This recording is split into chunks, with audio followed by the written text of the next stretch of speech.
Hello and welcome to the Crochet Business School podcast.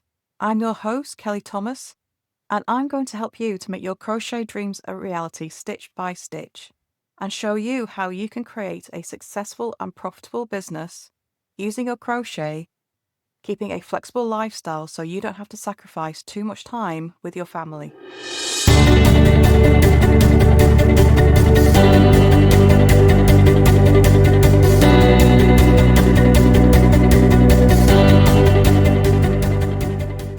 Hello. So, how did Christmas go for you?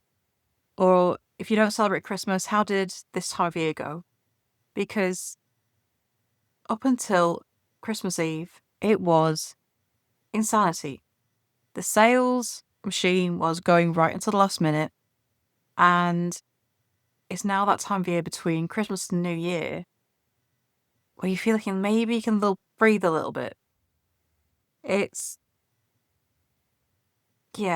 Everything's kind of slowed down, and when you just look at social media, it's not nearly as crazy in terms of sales as it has been. Everything's slowed down a bit, and I've not really seen anything crazy about sales yet either. Even my inbox in my emails hasn't blown up with sales yet. So it's felt a bit more chill this year than it has done previously.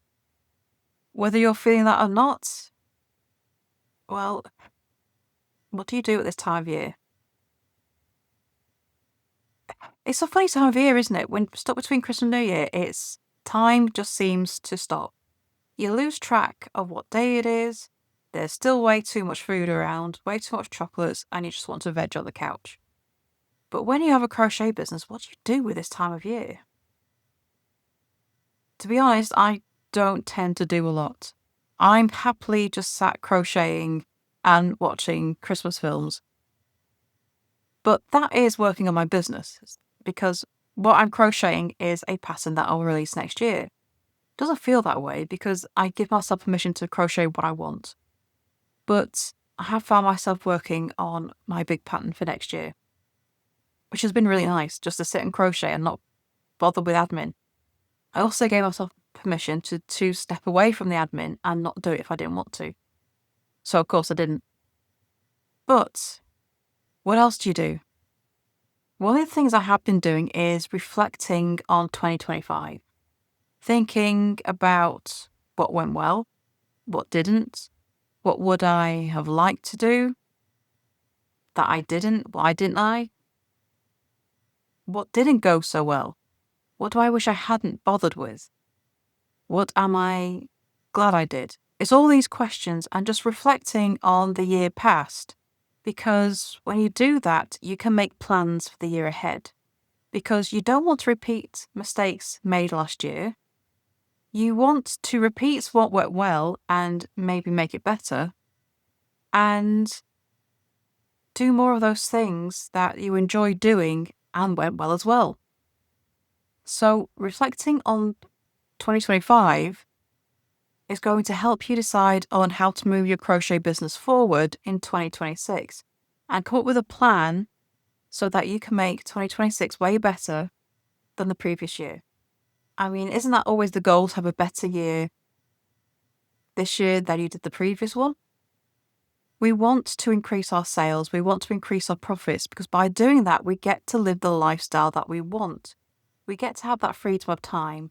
We get to spoil our kids. We get to enjoy life more. So we want to know what we don't want to do anymore because it didn't work, or maybe you just didn't enjoy doing it. We want to make sure things go better by doing more of what went well. And you're not going to know that unless you take some time to have a think about it, dive into your numbers and, see what sold best, see what didn't sell, see what you could do to improve your sales. All of this. It's a bit of a deep dive, and that can be a bit of a daunting task to do. But even if you just sit and think about what went well or what went really badly, you will still know what you do and don't want to do next year. When it comes to planning the year ahead, there are 3 plans really that you need to make. So every business really should have 3 plans. And there's the overarching financial plan, which is how much money you want to make each month. You then split that down between what products you have and what to sell. You then have a marketing plan, which is where you decide what you're going to promote every month. You don't have to do the whole year in one go, because that's a lot, and you don't necessarily know what your products are going to be in October when we're not even in January yet. But you can make this as you go. But it's knowing how much you need to sell, what price points you need to sell every month to make your financial plan work. And then the third plan is a content plan.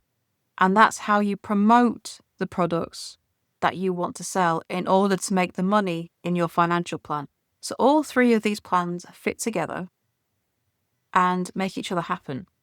So the overarching plan is the financial one. That's kind of the big picture. The marketing plan is kind of the middle picture where we get down a little bit more detail. And the content plan is the fine detail of what you're promoting every day on social media or every week through newsletters or what you're going to be pinning on Pinterest, that kind of thing. So that's the fine detail. And all these 3 plans, they fit together. And it's not that complicated. When you split it into the 3, it becomes a much more manageable prospect. And it's something you can start any time of year. Because even if you only plan a month ahead, with the marketing plan, it kind of guides you. So you always know what's happening.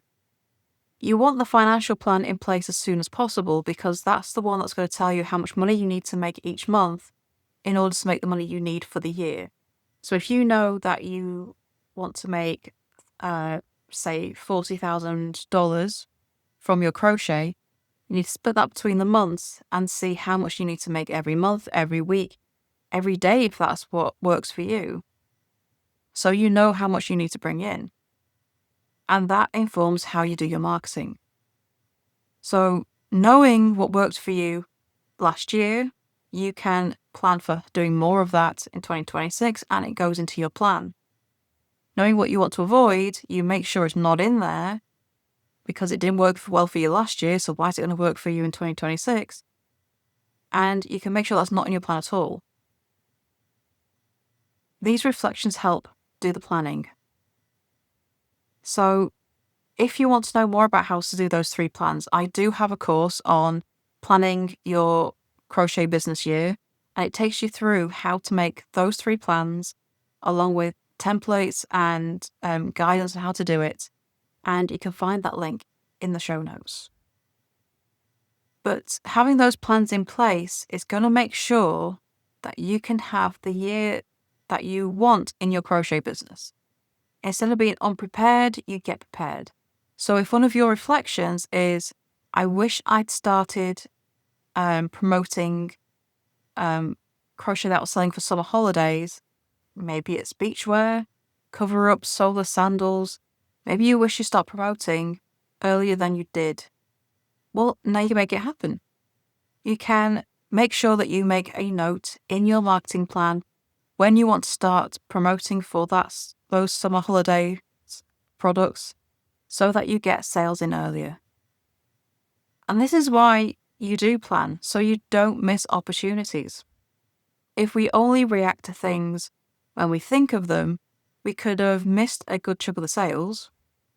If you realize you need to create something new, that takes time. It takes time to crochet something up from scratch. It takes time then to create photos, create content for your Shopify listings, and you lose a big chunk of sale time if you just do things off the bat. If you just react when you think of it, you can miss entire opportunities during the year if you do that. But if you plan ahead and you've got everything written down in a marketing plan of when you need to sell, what you need to sell, you're not going to miss those opportunities. Christmas. Maybe you wish you started getting prepared a couple months early. By making your plans, you're making sure you don't miss those opportunities.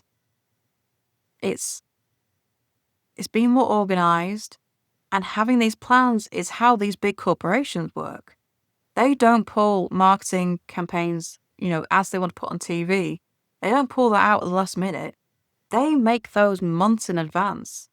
People are filming Christmas ads in the middle of summer because they are planning, they are prepared, because they know how much of their income relies on Christmas. So they are very, very prepared well in advance so that they can take advantage of the entire Christmas selling season to make sure those profits come in. And you have to work the same way. If you want your crochet business to really, really work for you and bring you that income that you need it to, you've got to get organized. And reflecting on the previous year helps do that, because you know what you want to do better. You know what you wish you could have done. Bring all of that into 2026 and your planning. Get all of that together and your business will be far more successful than it was last year, because you planned it, because you're not repeating mistakes, because you know what you did work and you're doing more of it. That alone is going to mean that you have a better year than last year. But planning is key. So if you want to know more about those 3 business plans, go check them out. The link is in the show notes. It's a 3-part course that takes you through both creating your financial plan, so that overarching one, using that to create your marketing plan, and then your marketing plan to your content plan.